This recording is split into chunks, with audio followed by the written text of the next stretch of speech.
Ai, gente, eu comecei a ver os vídeos, eu sempre começo com então não vou começar com então, vou começar assim, pois é.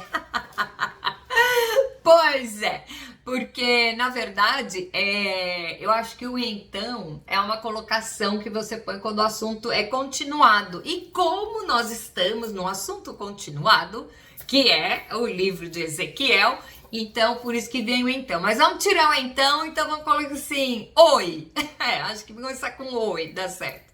Então vamos lá. Hoje eu estudo 4 em Ezequiel. E o que nós vamos ver aqui nesses 3 capítulos de hoje? Teoricamente, nós não vemos que é nada de novo. Nós vemos um capítulo muito pesado. Eu até copiei o texto na Bíblia na linguagem de hoje para ser mais fácil a assimilação, tá? E o que nós vemos aqui? Deus chamou Ezequiel e ele está contando para Ezequiel o que ele vai fazer com o povo de Israel. Então, o que a gente tem que saber que é o seguinte, o resumo de até agora, dos 3 primeiros capítulos, tá? Os 3 primeiros estudos, né? O que nós vemos? Deus levantando Ezequiel e se colocando, explicando para Ezequiel o porquê que ele vai pesar a mão sobre o povo de Israel, tá? Então nós sabemos que o povo de Israel é o povo escolhido de Deus, né? Abraão, sai da tua terra, todo mundo lembra disso. E aí o que ele vai falar? O povo começou com a idolatria, tá? Sincretismo, que é trazer coisas de outras religiões para dentro, e Deus não se agrada. E hoje, o estudo de hoje vai continuar falando o que é como Deus se sente. Nós vimos no estudo 2, o grande barato, que já tem no estudo 2, que nós vemos o que? Deus está falando que ele vai repreender. E ele fala, eu sou o Senhor, porque a autoridade é dele. E ele se posiciona o que ele não gosta e o que ele vai fazer. Então, se você olhar só por esse lado, você fala assim, nós estamos perdidos. Porque nós fazemos isso direto e Deus vai pesar a mão, mandou matar. E ele fala, vou puxar o povo, o fio da espada, vou passar fome. Gente, é show de horror. Porém, o que nós temos que saber? Deus é justo. Os maiores atributos de Deus, tá? O segundo maior atributo dele é a justiça. Então, ele fala, vou fazer, e ele é Deus, ele pode fazer. Só que maior que a justiça de Deus é o amor dele. Porque ele coloca sempre, se você se arrepender, a coisa é diferente. E aí ele já começa a mostrar aqui para Ezequiel a vinda de Jesus, o que vai ser. Então, o que nós temos que colocar aqui, ter na nossa cabeça? A nossa atitude, nós não poderíamos fazer nada para amenizar o castigo que já tem preparado para a nossa vida no caso de desobediência, certo? Nós não podemos fazer nada. Então, o que ele fez? Ele mandou o filho dele. Aí falam assim, porque Jesus é o plano B. Gente, é o plano B que foi melhor que o A, né? Então, nós vemos que quando Deus criou o homem lá no Jardim do Éden, o que ele falou? Não coma dessa árvore, porque se comer, vai morrer. Se Deus fosse somente justo, o que teria acontecido quando os dois comeram do fruto? Morrer. E não morreram por quê? Porque Deus amou, certo? Deus amou e deu uma segunda chance. Então, todas as vezes que nós estivermos estudando qualquer profecia e nós vamos dizer assim, o chicote de Deus, todas as vezes, lembra que ele é amor. Ele se coloca como nosso pai. Então, o único atributo de Deus maior do que a justiça é o amor. E eu vou confessar para vocês. Ainda bem que ele é amor, né? Porque se ele fosse só justiça, eu já tava queimando no inferno, entendeu? Porque, gente, que a gente peca e pede perdão, se arrepende quando vê tá fazendo de novo. Então, Deus, ele nos acolhe no colo. Então, o que nós temos que saber aqui? Toda essa dura que Deus está dando, e nós vamos ver que agora, eu acho que é a coisa principal, a pior coisa que pode acontecer na vida do crente, é Deus se ausentar da sua vida. Tá? E aqui nós vamos ver, Ezequiel tá vendo a visão do trono. Gente, a visão do trono é uma coisa assim espetacular. Então eu peço para vocês, para você que tá vendo esse vídeo agora, enquanto eu estiver lendo o texto, fecha o olho e tenta imaginar a cena. É isso que Ezequiel está vendo. E tanto a visão do trono de Deus é assim, porque Deus mostrou para Ezequiel, Deus mostrou para João, Deus mostrou para Daniel a mesma imagem. Então quer dizer que é assim. Então quer dizer o quê? O que tem preparado para nós é muito além do que o nosso entendimento pode compreender, tá? Então, nós estamos vendo aqui, ele tá ainda na mesma visão, no mesmo momento de visão. Nós vimos que no capítulo 3, Deus mandou ele fazer um Lego, o primeiro Lego da história, amarra com corda, deita de um lado, deita do outro. E é a ideia que a gente tem, a lição que a gente tem, é que a partir do momento que você é um profeta, ó, profeta não é adivinhador nem cartomante gospel, tá?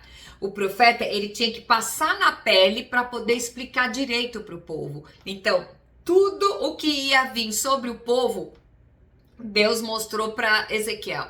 Ezequiel, vai comer comida imunda. Ezequiel, deita amarrado em cima do lado esquerdo, depois do lado direito e faz o cerco. Então, nós vemos isso, nós vemos com Oséias, que Deus, para mostrar para Oséias a mesma coisa que Deus está mostrando aqui para Ezequiel, que é o que mais ofende ele, é a idolatria, e ele usa esse termo no livro de Oséias como a prostituição. O que ele fez? Mandou Oséias ir lá casar com a prostituta. E falou, você vai sentir na pele o que eu sinto quando o meu povo me trai. Então, quem quer ser profeta para ser cargo, porque agora eu fui promovido, né? Tem umas igrejas que tem isso, você é promovido a profeta, ok. E não se esqueça que existe espírito de adivinhação, tem tudo isso lá. Isso não é profecia, tá bom? A profecia é o quê? Sempre a profecia é explicar a palavra. Nossa, Kátia, mas naquela época não tinha a Bíblia. Pois é, antes de Deus, quando Deus pegou Ezequiel, o que ele falou? Come o rolo. Come o rolo. E qual era o rolo que tinha naquela época? O livro de Jeremias, as Lamentações de Jeremias. Deus mandou ele comer. Agora, você quer ser profeta? Você está comendo a palavra? Você só vai atrás do reteté. Eis que te digo. Né? Ainda pede oferta depois. Porque a Bíblia diz que o profeta não pode sair de mão vazia, então me dá 50, tá? Então, com essas coisas a gente começa a ver quantas heresias são tiradas da palavra. Então, texto fora do contexto é pretexto, tá? Então, você quer saber o texto, quer saber o que está acontecendo ali, faz o seguinte, 3 perguntas por texto. Para quem foi escrito isso? Em qual circunstância e o que eu posso adaptar na minha vida hoje, tá bom? Aí vai parar desses versículos esparsos. Então vamos lá, voltando lá, vamos lá. Ezequiel 10. Eu separei por perguntas, que na verdade essas perguntas é pra gente ver a descrição que Ezequiel estava vendo. Então nós vemos aqui, a primeira diz o que Deus mostrou ao profeta nesse texto. Nós temos o capítulo 10 de 1 a 8, diz o seguinte, estou lendo na Bíblia na linguagem de hoje, tá? Olhei para a cobertura curva que estava sobre as cabeças dos animais com asas e acima delas havia uma coisa que parecia um trono feito de safira. E o Senhor disse ao homem que usava roupa de linho. Esse homem da roupa de linho é aquele que foi marcar na testa os escolhidos, tá? E quem é que marca? Quem é que marca? Próprio Jesus. Então vamos lá. E aí eu disse que que usava roupa de linho. Passe pelo meio das rodas que ficam embaixo dos animais com asas e encha as mãos com brasas. Depois espalhe as brasas sobre a cidade. Ele viu o trono e estava encaixado sobre rodas. Aquelas rodas que até eu falei semana passada, que é uma dentro da outra, que ela corre para qualquer lado sem precisar se virar, tá?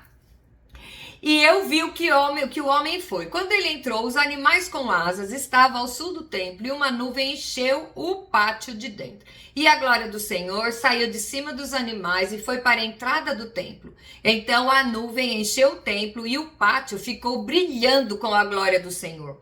O barulho das asas dos animais era ouvido até no pátio de fora e parecia a voz do Todo-Poderoso. O Senhor mandou que o homem que usava roupa de linho tirasse fogo do meio das rodas, então as rodas eram incandescentes, tá? Tirou fogo do meio das rodas que estavam abaixo dos animais. O homem entrou e ficou ao lado de uma das rodas. Um dos animais estendeu a mão para o fogo que estava entre eles, pegou algumas brasas e pôs na mão do homem, e ele saiu levando as brasas. Vi que cada animal tinha debaixo das asas uma coisa parecida com mão de gente em uma das rodas. Então, o que é que ele viu? Ele viu a glória de Deus. Uau! Ele viu a glória de Deus. Quem foi o outro personagem que queria ver a glória de Deus e não pôde? Vamos lá. Quem? Moisés. Moisés pediu para o Senhor, deixa eu ver tua glória. E ele foi tão insistente e Deus falava, você não pode, porque se você ver minha glória, você vai morrer, não sei o que. Não, quero ver sua glória, quero ver sua glória. Aí Deus resolveu quebrar o galho dele, mandou ele entrar atrás de uma pedra que tinha uma fenda e falou, fica aí, que eu vou passar de costa. Só do passar de costa, Moisés teve que botar um véu no rosto, porque o povo não conseguia ver o brilho do rosto dele. E nós vemos aqui, Ezequiel viu a glória do Senhor. Tá? Então, nós temos duas glórias aqui na Bíblia. A primeira glória do Velho Testamento é a visão do trono. Beleza? Depois do Novo Testamento, a glória do Senhor é o quê? Jesus. Por isso que Moisés não foi enterrado por homens. Quando Moisés morreu, Josué conta que o Senhor o sepultou. Eu não sei se Deus tem uma história de lá, né? Porque o Elias não morreu, né? Não morreu. Por que o Elias não morreu? E o Moisés não tinha corpo. Por quê? Com Jesus lá na transfiguração, o que aconteceu? Tava Jesus lá antes de começar o sacrifício, né, dele. Quem que aparece para ver? Moisés e Elias. Então, se tivessem morrido, talvez eles não tivessem, Deus não teria colocado eles lá novamente. E são esses dois que vão estar lá no Apocalipse, tá? As duas testemunhas do Apocalipse é Moisés e Elias. Então, Moisés pediu para ver a glória de Deus. Acho que ele queria ver isso. E Deus tinha algo melhor para Moisés, que é a vida de Jesus. E Ezequiel não viu. Ezequiel teve a visão da glória do Senhor, mas ele não chegou a ver Jesus, mas Moisés viu. Então, você imagina a glória do Senhor, a gente vê assim, num sonho, não é para qualquer um, tá? Ai, mas mostrou pro profeta, por que não mostra para mim? Você tá afim de ter a mesma vida que o profeta teve, passar todos os sufocos que o profeta teve para ter as visões? Então, aí, né?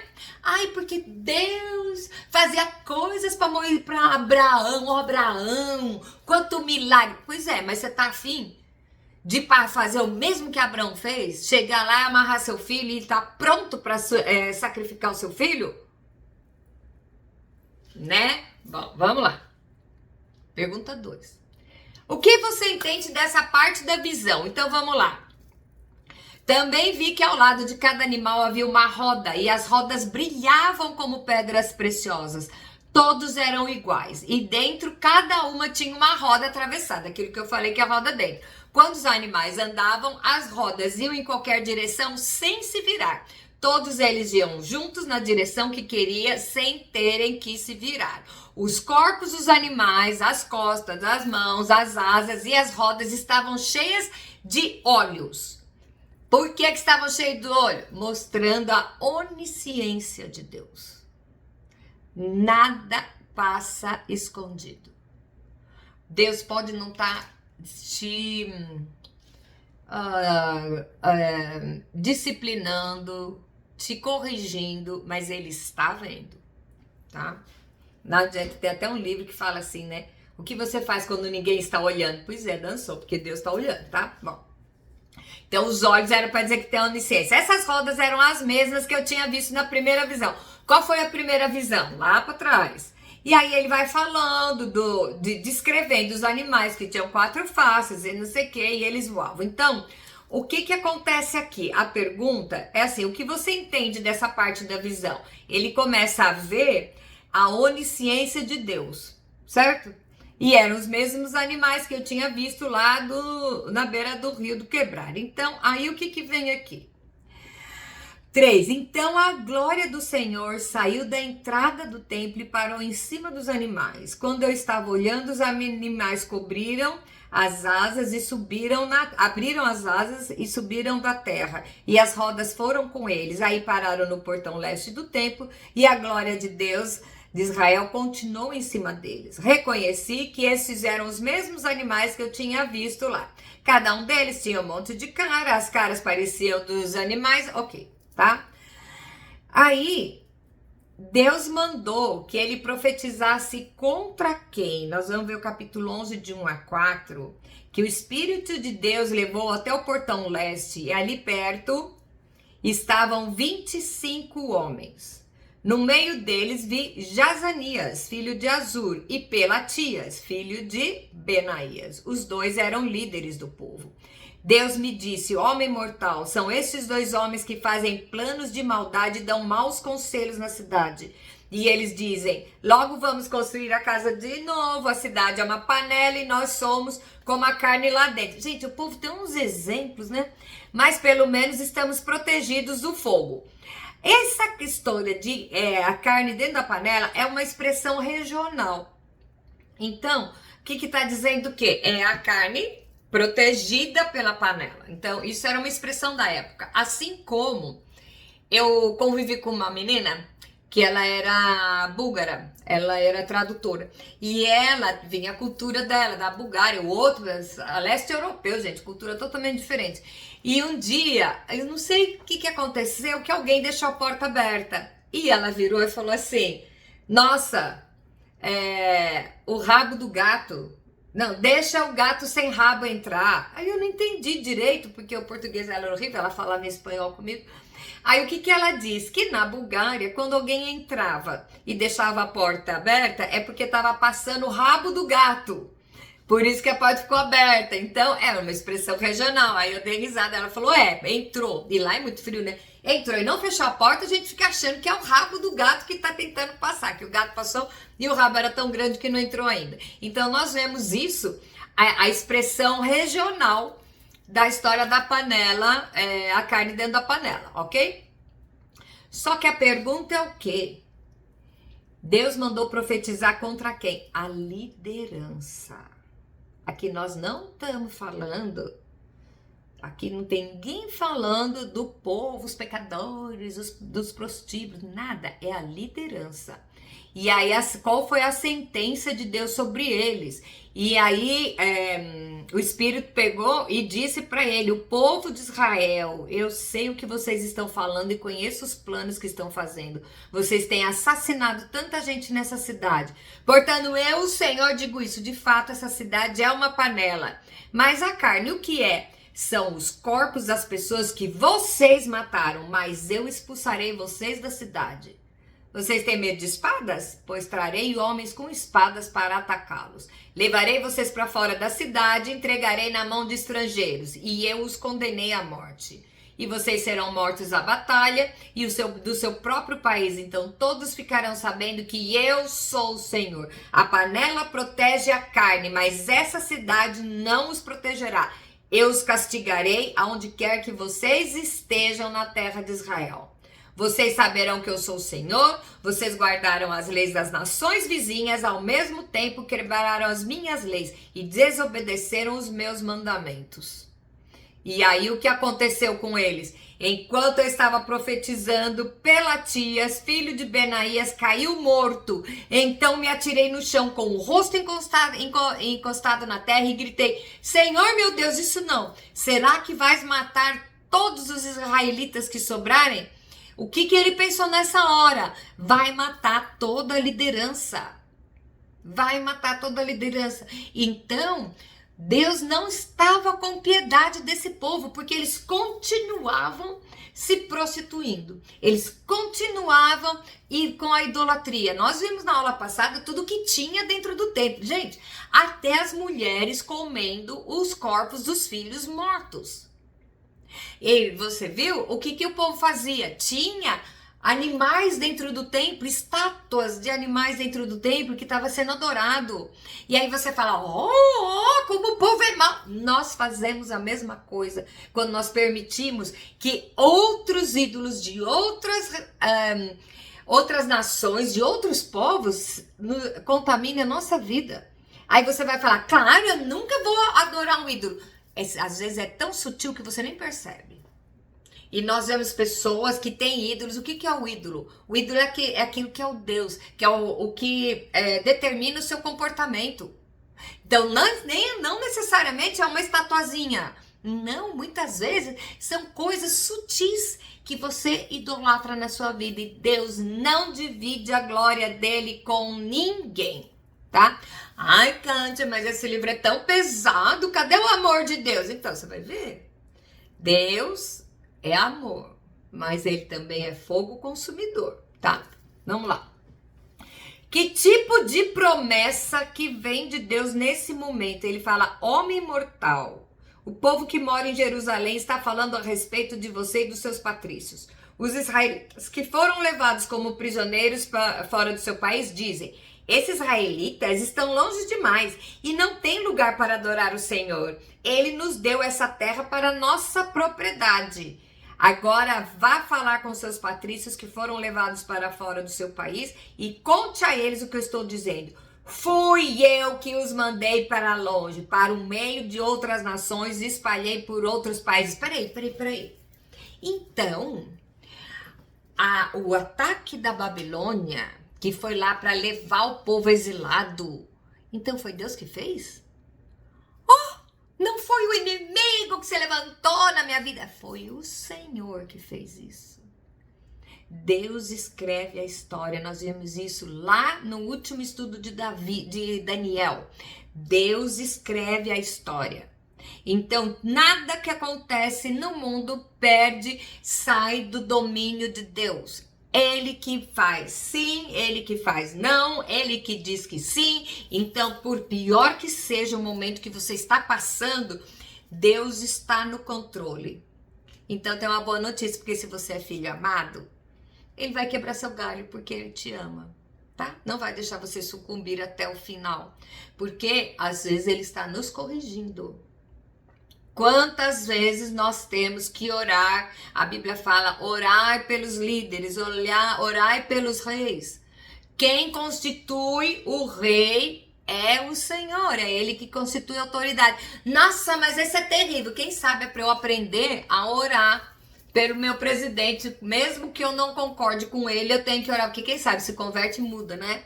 Então, nada sai do controle do Senhor. Então não fique achando que o mal tem poder para se levantar na sua vida. Ele não tem.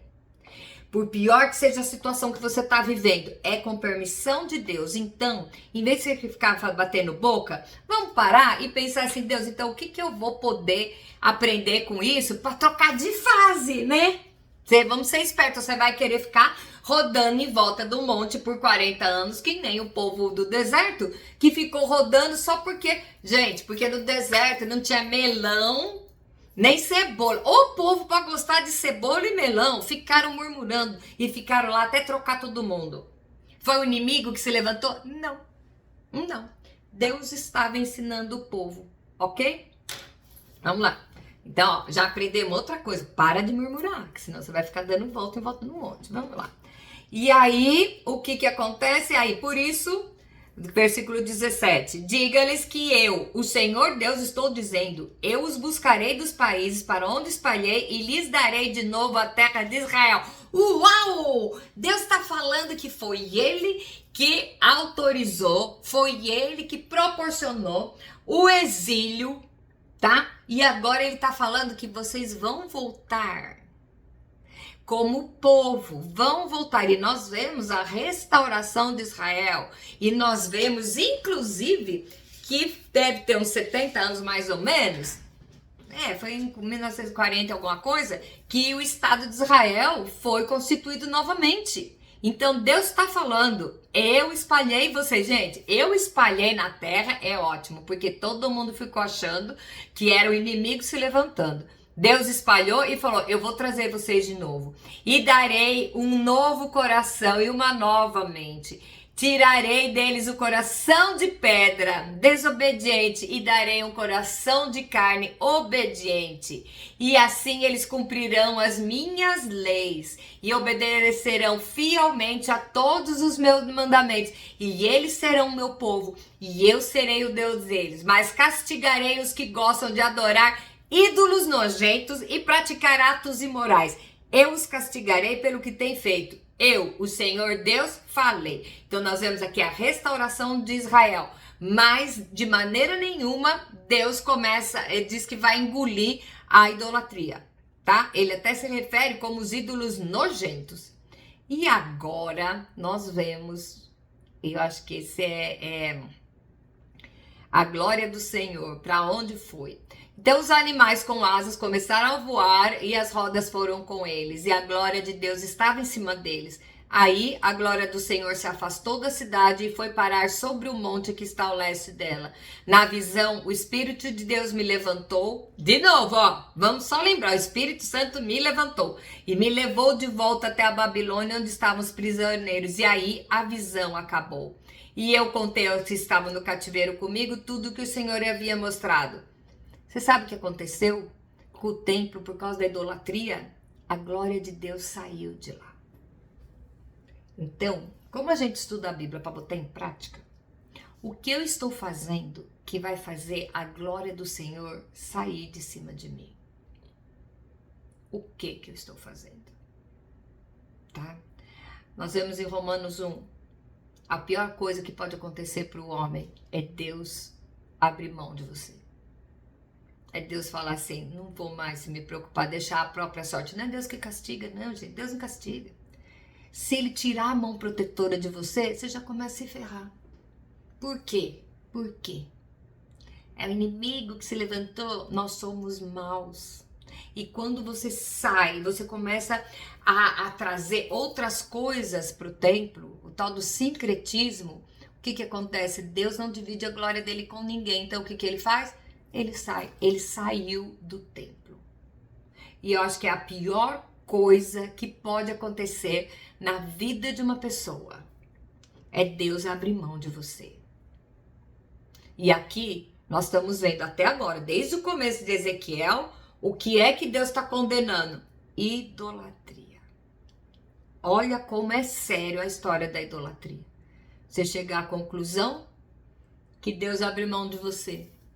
Porque você preferiu ficar titubeando entre a graça dele e as coisas do mundo. Sério, né? E aí o capítulo 12, nós vemos que Deus falando, ele dá uns arremates aqui. São, digamos que é dividido em alguns blocos, que é dizendo o que Deus falou para o povo. Então vamos ver lá.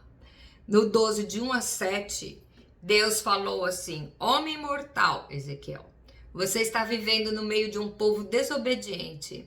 Eles têm olhos, mas não veem nada. Têm ouvidos, mas não ouvem nada, porque são rebeldes. Agora, homem mortal, arrume uma trouxa como se você fosse refugiado e saia antes de cair a noite. Tipo assim, arruma uma trouxa e puxa o carro. Deixe que todos vejam que você está saindo para algum lugar. Pode ser que aqueles rebeldes vejam. Para que eles possam vê-lo, arruma diante o dia a bagagem, papapá. E tá falando para ele sair.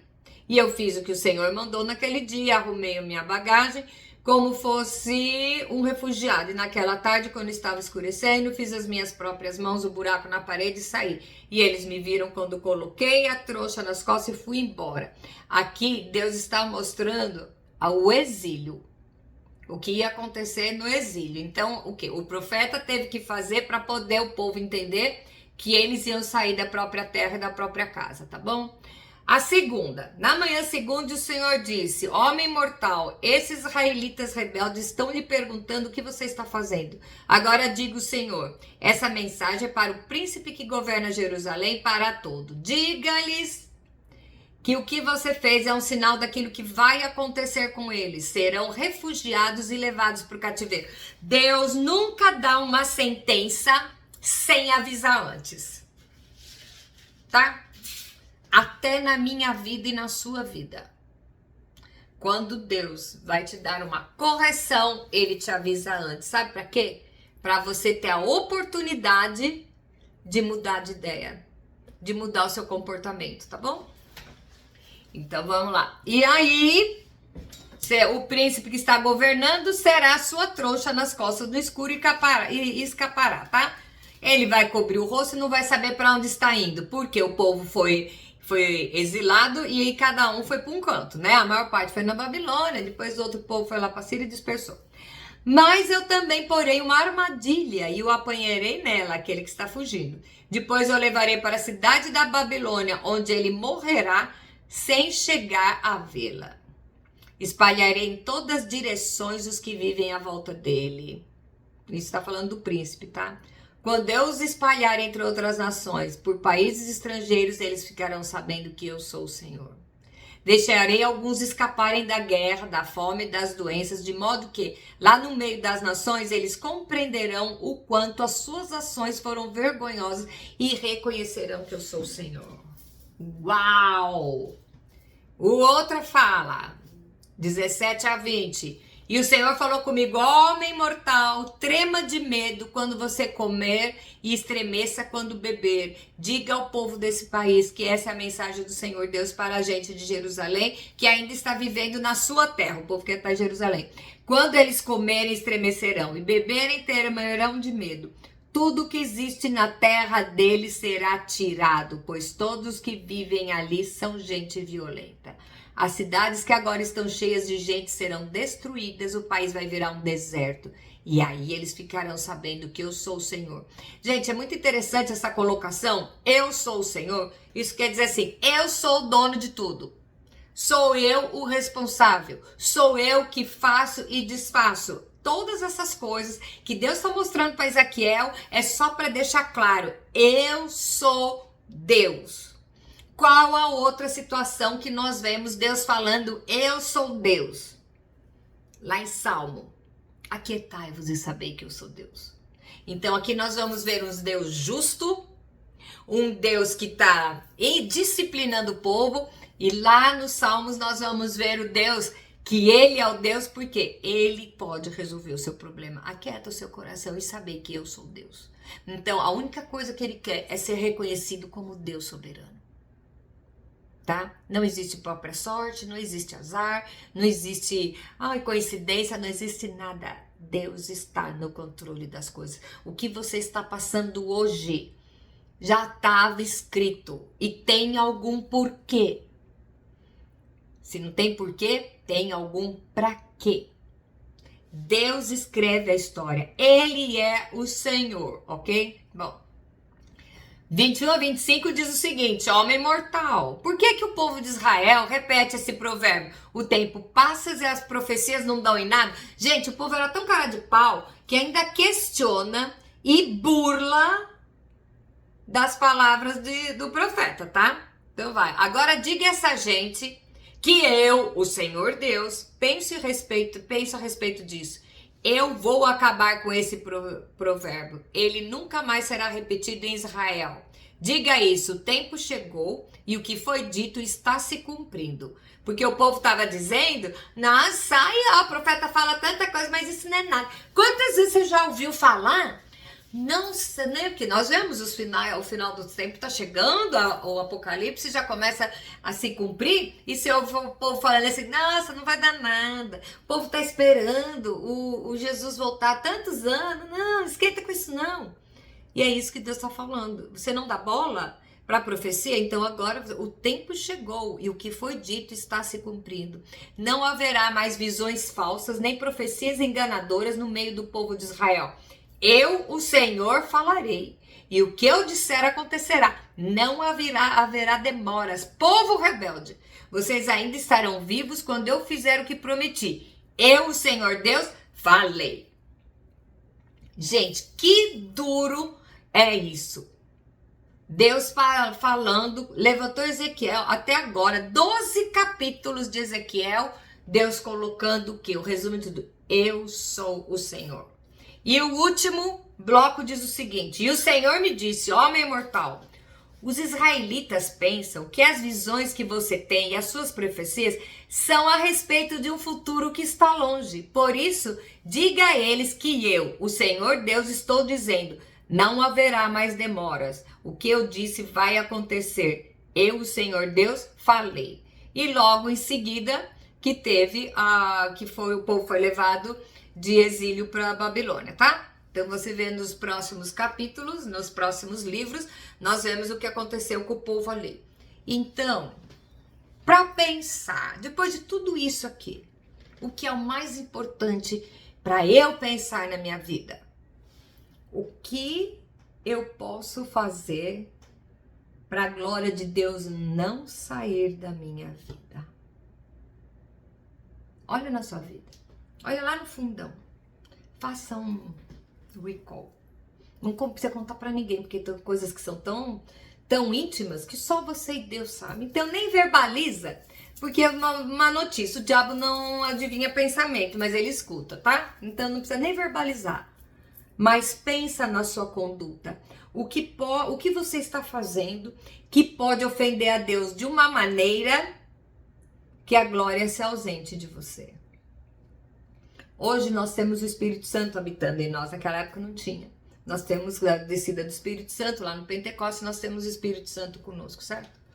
O que eu posso fazer para não permitir que o Espírito Santo saia? Aonde eu estou indo que o Espírito Santo não pode entrar e eu falo para ele, espera aí na porta que eu volto já já. Vou curtir uma festinha aqui e já já eu volto. E quer saber agora o pior de tudo? O seu corpo é templo do Espírito Santo, né? O que você está idolatrando no seu corpo que está ofendendo a glória do Senhor? Isso aqui não é para beber. Isso aqui não é para quem acredita no evangelho da maciota. Ai, no fim tudo dá certo porque Deus é amor. Não. Isso aqui é para quem quer crescer. Deus está parado na escada, estendendo a mão para você e fala, filha, vem. Sobe mais um degrau. E hoje você é confrontado com isso. Isso é muito sólido, essa mensagem hoje, para mim, na minha vida. Então, o que nós vamos aprender com tudo isso aqui? Imagine que o seu corpo é o templo do Espírito Santo, certo? Se o seu corpo é o templo do Espírito Santo, volta a ler o começo de Ezequiel e veja tudo o que acontecia no templo e coloque que o templo é você. O que eu posso fazer para que a glória do Senhor não saia de mim? Isso é muito sério, mas tem uma vantagem trilegal, que é o quê? Hoje nós temos o Espírito Santo, que é o nosso conselheiro, e nós temos Jesus, que é o intermediário entre eu e Deus. Amém? Então, esse povo estava na época da lei. Era assim, pão, pão, queijo, queijo. Certo? Hoje nós estamos na época da graça. Não quer dizer que você está eximido de cumprir tudo isso. É que você tem uma ajuda viva dentro de você. O Espírito Santo que habita em você, ele está ali para te orientar. Faz isso, não faz aquilo. Você já deve ter ouvido, muitas vezes até a gente já falou, né? Ai, menina, tô com a consciência pesada. Não é consciência pesada, não. Você pensa que sua consciência é o quê? É o Espírito Santo falando. Não deveria ter feito. Aí, para você não ouvir essas palavras, você começa a deixar a voz do Espírito Santo ficar bem quietinha lá no fundo e dando ouvido aos barulhos do mundo. A escolha é sua. A escolha é sua. Deus está nos chamando para exercer atos, atividades, comportamentos, palavras, todas que são direcionadas a que a glória do Senhor permaneça na minha vida. Ok? A escolha é sua. e nós temos Jesus para nos ajudar. Então, depois de tanta paulada e lambada que a gente recebeu hoje, eu convido você a parar, fazer um exame de consciência, olhar lá no fundo e se arrepender e não fazer mais. E para que a glória do Senhor inunde o seu corpo inteiro, a sua mente e o seu coração, e que através de você a glória do Senhor invada a terra como as águas cobrem o mar. Amém? Semana que vem tem mais. Bye, bye.